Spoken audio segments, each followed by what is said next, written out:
نحمده ونصلي على رسوله الكريم اما بعد فاعوذ بالله من الشیطان الرجیم بسم اللہ الرحمن الرحیم۔ میرے عزیز محترم بھائیو، بزرگوں اور دوستو، سچ انسان کو کامیاب کرتا ہے اور جھوٹ انسان کو ہلاک کرتا ہے۔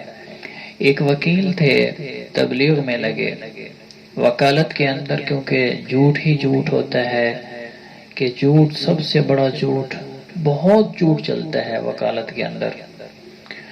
تو وہ تبلیغ میں لگے، تبلیغ میں جب وقت لگا کر آئے تو کہا کہ میں آج کے بعد جھوٹ نہیں بولوں گا۔ بیوی نے کہا پاگل ہو گیا ہے، اگر جھوٹ نہیں بولے گا تو تیرا مقدمہ کون تجھے مقدمہ دے گا؟ اور اسی طرح گئے، جتنے بھی لوگ اس کے پاس آتے رہے تو ان سے کہا کہ اگر کوئی آپ کا جھوٹا مقدمہ ہے تو میں نہیں لوں گا، اگر سچا مقدمہ ہے تو میں لڑوں گا۔ لوگ جو بھی آتا تھا جھوٹا مقدمہ لے کر آتا تھا، وہ واپس چلا جاتا تھا۔ اور اس نے کہا تھا اگر مجھ سے جھوٹ چھپاؤ گے، اگر جھوٹ ظاہر ہو گیا تو میں عدالت کے اندر ہی تمہاری مخالفت کروں گا۔ لوگ ڈر کے مارے چلے جاتے تھے، کوئی اپنا کیس نہیں دیتا تھا۔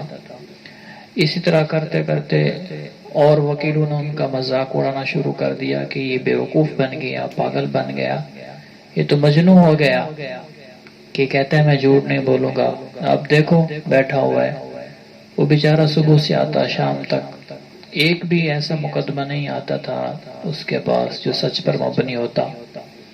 وہ صبح سے لے کر شام تک بیٹھا رہتا اور 1 سال تک انتظار کرتا رہا۔ اس کی بیوی نے کہا اگر آپ نے جھوٹ نہیں بولنا تو آپ ایسا کریں، اس وکالت کو چھوڑ دیں اور کوئی اور کاروبار کر لیں۔ تو اس نے کہا نہیں، کروں گا بھی میں یہی کام اور جھوٹ بھی نہیں بولوں گا۔ تو بیوی اس کی لیڈی ڈاکٹر تھی، جس کی وجہ سے گھر کا سرکل چلتا رہا۔ 1 سال سے زائد ہو گئے کہ کوئی کیس بھی نہیں آ رہا تھا اس کے پاس۔ تو لوگوں میں مشہور ہو گیا کہ فلاں شخص ہے، دیندار ہے، تبلیغ میں لگ گیا ہے، اللہ والا ہے، وہ جھوٹا مقدمہ لیتا نہیں ہے۔ تو تبلیغ والے اپنا مقدمہ لے کر گئے، تصوف والے، مدارس والے، دیندار لوگ جو سچے تھے، تو جب وہ مشہور ہو گیا تو وہ اپنا مقدمہ لے کر جاتے تھے اور جا کر اپنا مقدمہ پیش کرتے تھے۔ اور جو جج تھے ان کو بھی پتہ چل گیا کہ یہ بندہ جھوٹ نہیں بولتا، اس وجہ سے 1 سال سے اس کا کوئی کیس ہی نہیں آ رہا۔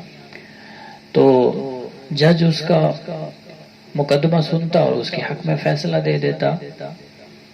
تو اسی طرح اس کی شہرت ہوتی گئی اور دنیا دار جو تھے وہ بھی آنا شروع ہو گئے اور دنیا داروں نے بھی اپنا مقدمہ دینا شروع کر دیا۔ اور جو جج تھے تو ججوں نے آپس میں بیٹھ کر کمیٹی بنائی، انہوں نے کہا کہ یہ جو شخص ہے یہ جھوٹ نہیں بولتا، جو بھی مقدمہ ہوتا ہے سچا لے کر آتا ہے، تو لہٰذا اس سے بحث کرنے کی ضرورت ہی نہیں پڑتی۔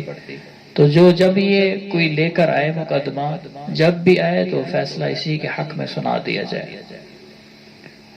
اور ایسا ہی ہوتا تھا، جب بھی یہ مقدمے میں جاتے اور مقدمہ ان کو حق میں جلدی فوراً مل جاتا تھا تو لوگ بھی خوش ہو جاتے تھے۔ اسی طرح پھر آمدنی آنا شروع ہو گئی، پھر اللہ نے ان کو چمکا دیا۔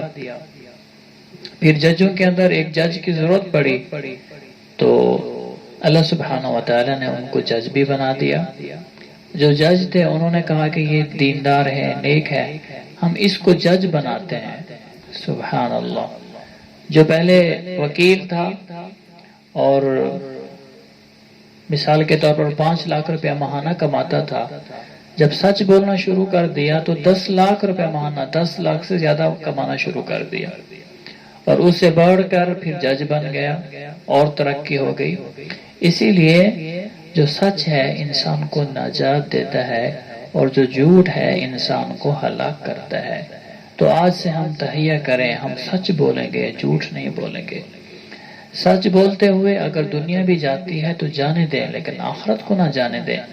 آج ہم جھوٹ بول بول کر ہر بچہ ہر جوان جھوٹ کو ایسے پیش کرتا ہے، بندہ سننے والا کہتا ہے یار واقعی ایسا ہو گیا، اس کو 100% سچ سمجھتا ہے، حالانکہ وہ 100% ہی جھوٹ ہوتا ہے۔